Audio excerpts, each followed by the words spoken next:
Hello, Spirit School listeners. Welcome back to another episode of Spirit School. Thank you for being here. I hope you've enjoyed the recent podcast episodes if you're able to catch up on them. And I was just recording a bunch of micro lessons for the membership for the Spirit School Collective. Every week of 2024, I'm dropping a 10-minute or less micro lesson called a technique a week. So there are different techniques for healers and psychics and mediums and light workers, if you will.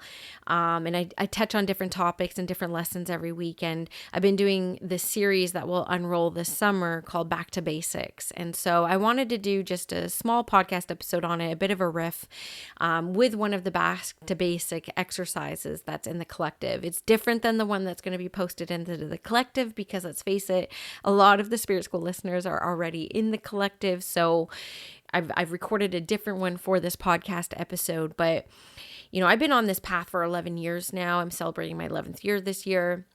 With mediumship development in specifically, but not just mediumship development, of course, spiritual development, personal development, it all falls under that umbrella. And I've been through a lot of phases with it, a lot of phases. I mean, if you've been a long time listener of the podcast, you've been witnessing me through so many of these phases over the years. And one thing that continues to come up for me, no matter what comes up on my path, like whether I step away from readings for a little bit, or I go through a little bit of a struggle bus season in my readings, like I'm learning new tricks and I'm expanding things. And sometimes when you learn something new, you have that beginner mind, beginner experience all over again. And if you have a strong inner critic like I do, not everyone does, but I just so happen to, I've had to learn how to work with that strong inner critic. I didn't let it get the best of me over the course of my 11 years. I haven't. And I've been really proud of myself for that, for sustaining this path as long as I have, because I didn't have to take it. I could have stayed really cozy in my career if, I really wanted to. And I chose this for myself. And, I do believe in the divine law of choice and consequence. And I feel like I've made some really great choices along the way, but it hasn't been easy. And it hasn't been, all clear and rainbows and butterflies. And there have been seasons of my journey that I felt terribly lost and not connected to spirit and not being able to sense the spirit world. Of course, as I went along my journey and had that, beauty of like reflection back, I could see so many times why spirit has to step back sometimes and can't give us the clearest guidance on our next steps, not just because of divine free will, but because we are meant to be here and grow and expand. And we don't grow all that much from like ease and flow. We grow a lot from, contraction and, overcoming things and building up our resilience. And then it's also vibrational, right? So when I'm not vibing high in life because I'm going through one of the experiences that are here to help me grow and expand, my vibrations aren't at a level that is conducive for connecting with the vibration of the heavens, of spirit, of guides and angels and ancestors. And that's just a reality and the fact of it. And so suffer I will. Because I'm very stubborn. And it's always what brings me back is going back to basics, going back to my initial practices, going back to what not only drew me to the art of mediumship, but what sustained me on the path of mediumship. And sometimes it is the most simple practices that help us reconnect to our spirituality. And the reconnection journey can be just as exciting as the initiation journey, right? The initiation. And the truth is, once we are initiated, the path will continue to call us back. And we do have divine free will if we want to take up on that calling, right? And so for those of us who are answering it, we are navigating all the seasons. Just because you find a purpose and just because you get to live that purpose day in and day out doesn't mean that you get to hit the easy button in humanity. There's still challenges. There's still life. There's still the conditions of, being human, right? If we all get cut, we all bleed. Like none of us bleed differently. We're all the same in so many ways. And so this continual lesson that comes up from my own spirit in times of feeling disconnected And that thing that brings me back to connection is always the most simple, basic, going back to basic practices I ever had. And, of course, when we talk in the context of mediumship specifically, for me, the practice was sitting in the power. That was an initial experience that I had. And, even the word power was something that had me think really deeply in my spiritual path, because the relationship I had with the word power had nothing to do with spirituality. And I think that's the case for a lot of us when we hear this term of sitting in the power that, has been around a mediumship a really long time. It's not like a new term. I think how we see power in our modern day society and civilization, typically for me in my context was like, the CEO of a company on Wall Street, right? Like Wall Street power, the people who print money, like that's the relationship that I had with the word power. And so, going back to early days of early spiritual philosophy, I had to reconcile what power meant to me and make it something personal for me that I can connect in with, because in the mediumship space, it wasn't a term that was going away. I did not train myself through the Church of Spiritualism, but I always mentored under people who were definitely heavily spiritualist, mentored and trained. And so I'm aware of the 7 principles of spiritualism, and I love theology. And so, of course, I read them and I've sat with them, and, I've chosen this life not to align with any religion at all, but I do love learning about them. And so I do know about the term sitting in the power from the context of spiritualism and mediumship. But for me, it still has to be something personal that I connect in with. And so when I sat with that terminology around, sitting in the power, I kept seeing power as light. Everything in life is quite powerful where light is involved. We look at even the star, the whole solar system revolves around the star. The star lets off a lot of power. It's, solar power. The rays of the sun can actually, power the planet if we can kind of get there, So whenever I looked at harmonizing and reconciling that language of power and spirituality, I always saw power as light. And so my own personal spiritual practice of sitting in the power became connecting in with the inner light, and where I sensed my inner light was in my heart space. I've never read this book myself, but I saw the book title many years ago called The Seat of the Soul. And when I sat with that term, I loved it. I was like, where is the seat of my soul? Where is that inner light source, that connectedness to everything that is? And I always envisioned it, if I were to give it a place in my body, it would be my heart. It would be kind of between my heart and my solar plexus. So I created this, and I didn't create it. I'm sure I'm not doing anything innovative and new over here, but because I didn't sit in a very traditional circle where people would sit in the power regularly, I had to come up with my own spiritual practice around this. And so my practice was simply tuning into the inner light first, because in the context of mediumship, it would be very hard to be able to discern someone else's energy if you weren't intimately aware of your own energy. So for me, the sitting in the power was getting to know my own presence, my own essence, so intimately that I could easily discern another presence around me, because I'm a very clairsentient medium. Even when I tell you I close my eyes and visualize this light, I still don't see the light. I just know of it and I can feel it, and I have that experience with it. The truth is I can see clairvoyantly with my eyes open than closed, but I can feel more with my eyes closed. So catch 22 here, right? Do I want to feel more? Do I want to see more? I always want to feel more. I'm a feeler by trade, so I love feeling. And so my own basic practice of getting to know my own energy, getting to know my own essence was sitting in the power, and it was tuning into my light.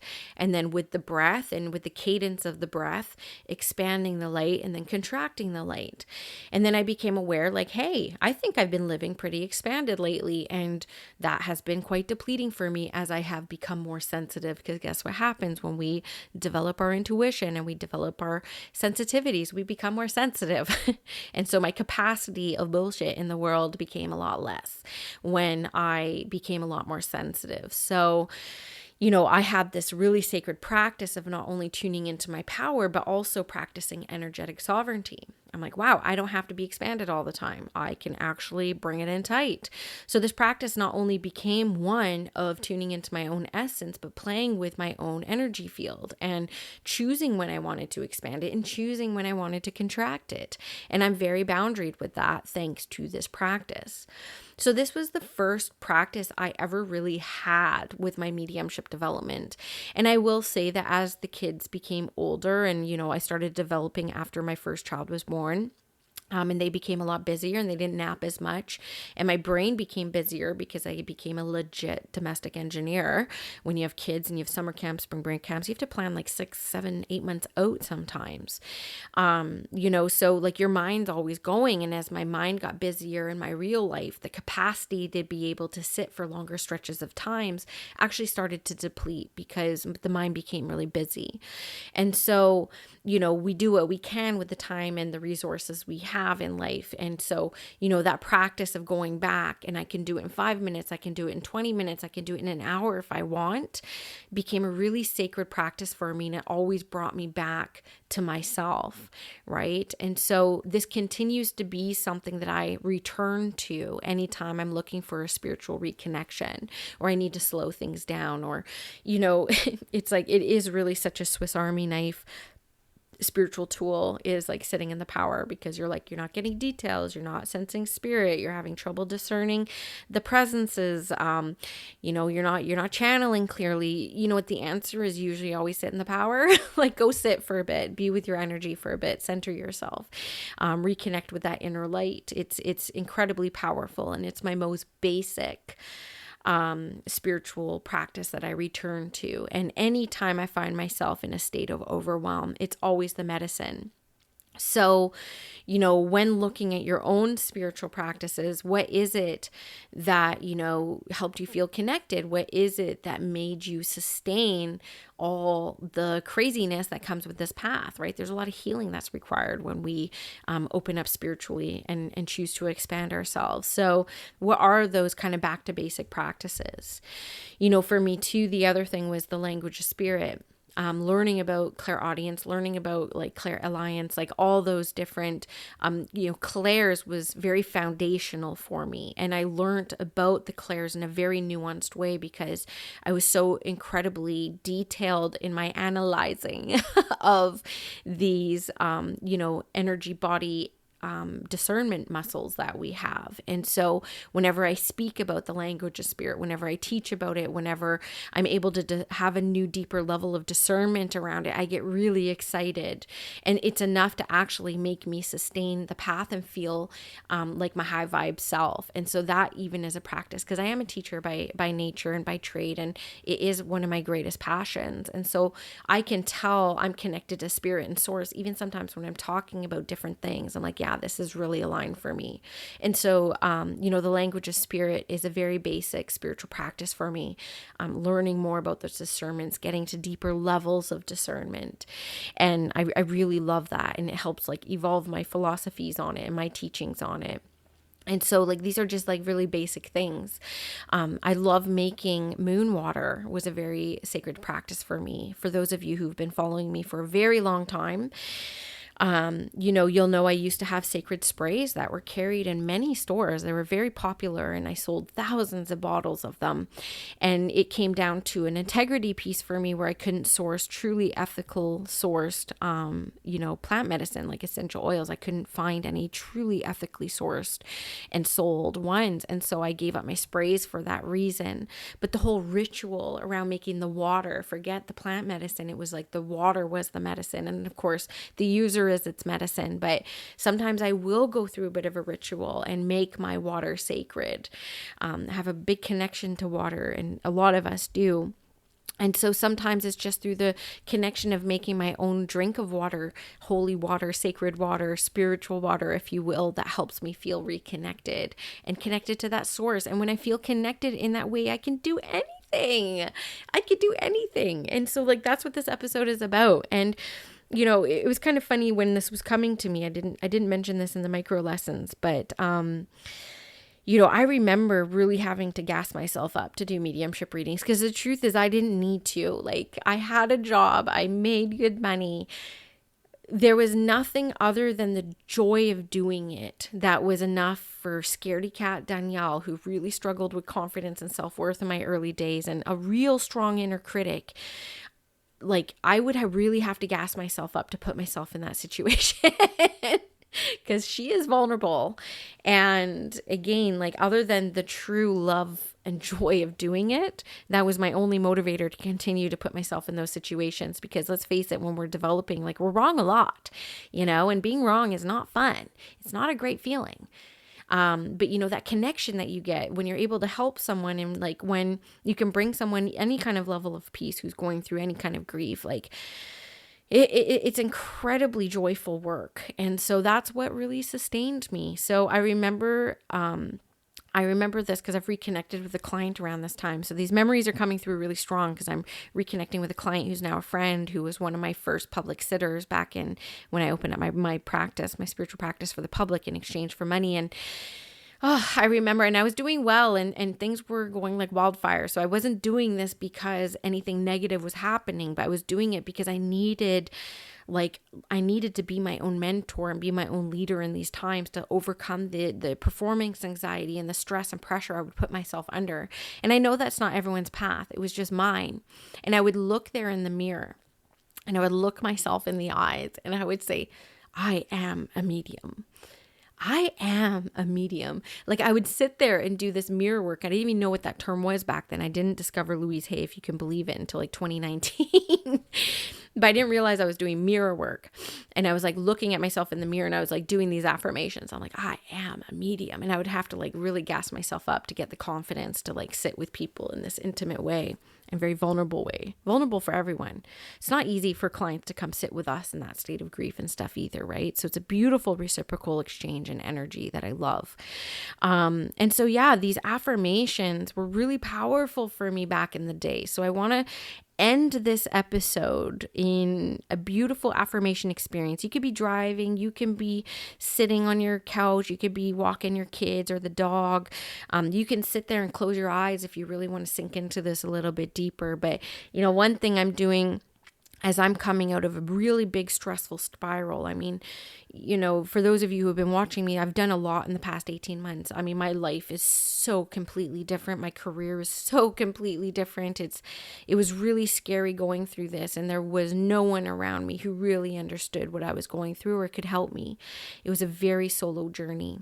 And so I have to go back to these early practices of leading myself. How did you lead yourself through those really anxiety-riddled times of like sitting with people in deep states of grief when you were just a baby space holder, like baby space holder, and like, how did you do that? You were so brave. And I remember these practices. So, even as I'm coming out of this, desiring this new perspective and this new inner narrative about my life right now and about my career right now, it's like I'm having to lean into the positive mindset of affirmations, and I'm listening to them when I'm doing lunches, and I'm listening to them when I'm getting ready, and I'm listening to them as soon as I wake up and when I go to bed, and I'm retraining my mind to not look at problems to solve, because that's really what the past 18 months has been. It's been a big expansion and a lot's come up, and it's been all new, and it's been a huge learning curve. And you can get really in the habit of being in the spiral of problem solving and looking for the next problem, trying to anticipate it. And I'm like, you know what? I'm tired of looking for things to fix right now.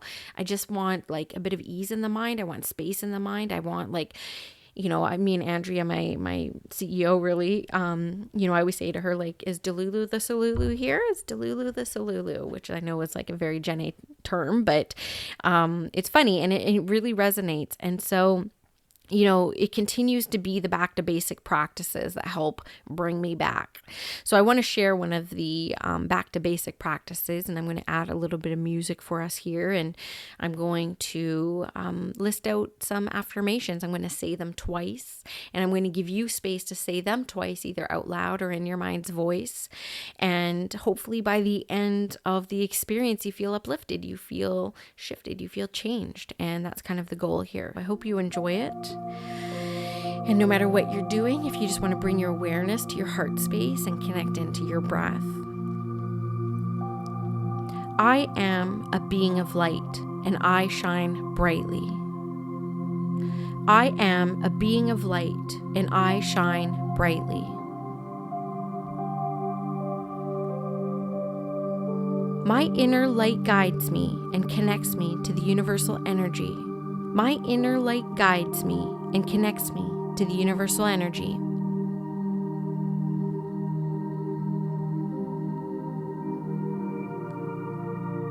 I am in tune with the vibrations of love, peace, and harmony.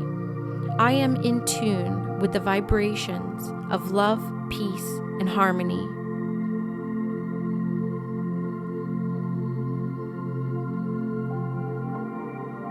Every breath I take fills me with positive energy and light. Every breath I take fills me with positive energy and light.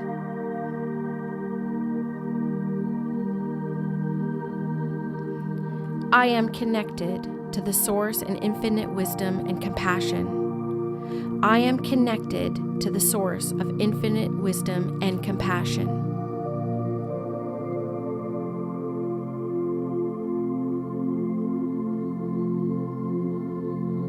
My heart is open and I radiate love and kindness to all beings. My heart is open and I radiate love and kindness to all beings.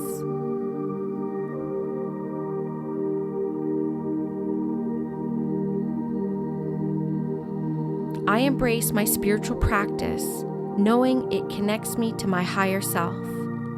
I embrace my spiritual practice, knowing it connects me to my higher self.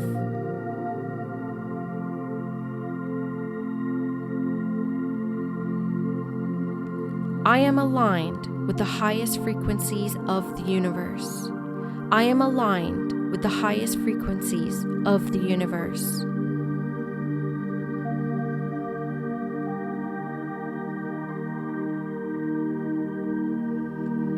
I release any negative energy and allow pure light to flow through me. I release any negative energy and allow pure light to flow through me.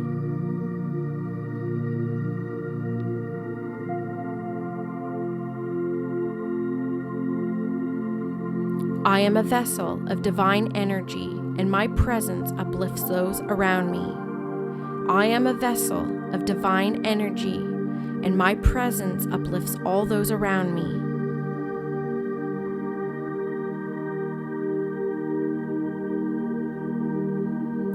My spiritual journey is unique, and I honor every step I take.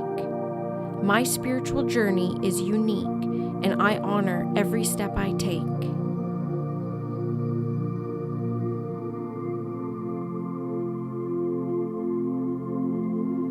I trust in my inner wisdom and the guidance I receive from the universe. I trust in my inner wisdom and the guidance I receive from the universe.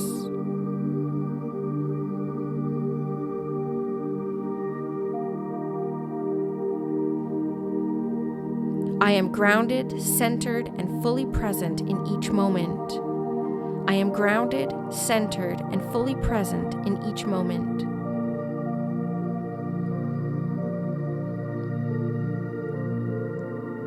My mind, body, and spirit are in perfect harmony. My mind, body, and spirit are in perfect harmony.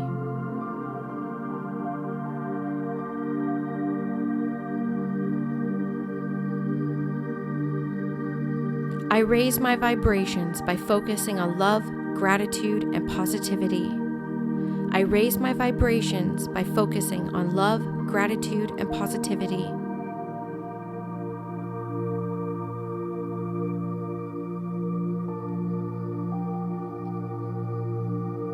I am surrounded by a protective shield of light that keeps me safe and secure. I am surrounded by a protective shield of light that keeps me safe and secure.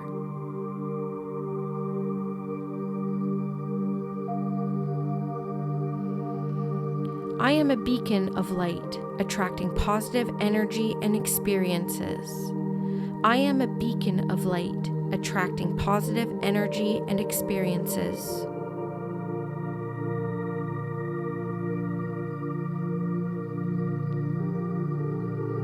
I nurture my spiritual practice with dedication and joy.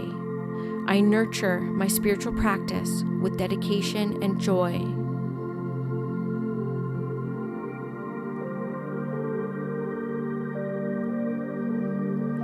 I am open to receiving and sharing the blessings of the universe. I am open to receiving and sharing the blessings of the universe.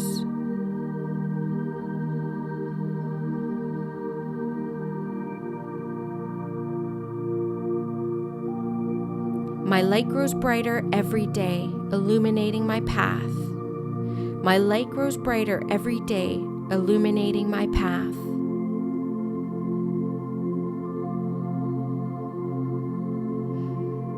I am in harmony with the rhythms of the universe. I am in harmony with the rhythms of the universe.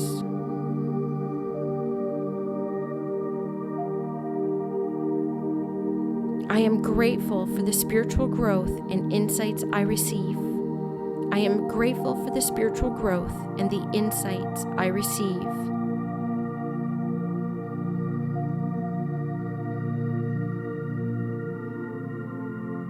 I am a source of inspiration and light to the world. I am a source of inspiration and light to the world.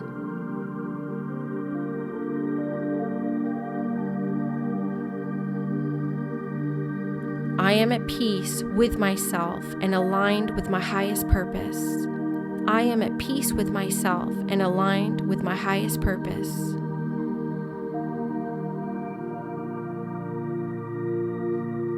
I am exactly where I am meant to be at this very moment. I am exactly where I am meant to be at this very moment.